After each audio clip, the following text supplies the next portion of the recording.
নমস্কাৰ আপোনালোকে চাবলৈ আৰম্ভ কৰিছে ডিমা হাছাও টাইম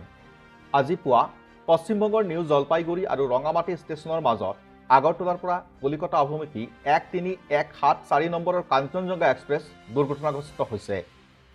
পিছফালৰ পৰা তীব্ৰবেগী পণ্যবোজাই ট্ৰেইনৰ খুন্দাত লাইনচ্যুত হয় কাঞ্চনজংঘা এক্সপ্ৰেছৰ তিনিটা ডবা আনহাতে পণ্যবোজাই ট্ৰেইনৰ চালকৰ মৃত্যু হোৱাৰ উপৰি কাঞ্চনজংঘাৰ গাৰ্ডবাবুৰ মৃত্যু হৈছে বুলি খবৰ পোৱা গৈছে ট্ৰেইনত কিমান যাত্ৰী আছিল এই বিষয়ে ৰেল বিভাগে কোনো তথ্য দিয়া নাই যদিও ইতিমধ্যে উদ্ধাৰ অভিযান আৰম্ভ হৈছে তথ্য অনুসৰি এতিয়ালৈকে 5 জনৰ মৃত্যুৰ খবৰ পোৱা গৈছে আনহাতে আহতৰ সংখ্যা 30ৰ অধিক বুলি জানিব পৰা গৈছে ৰেলৰ ফালৰ পৰা ইতিমধ্যে হেল্পলাইন খুলি দিয়া হৈছে লামডিং আৰু গুৱাহাটীত দুটাকৈ হেল্পলাইন খোলা হৈছে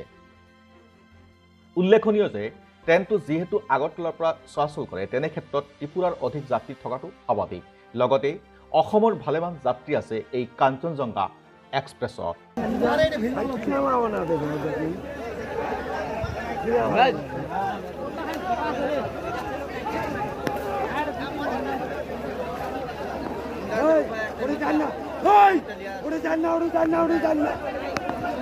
এই জায়গাটা কি জায়গা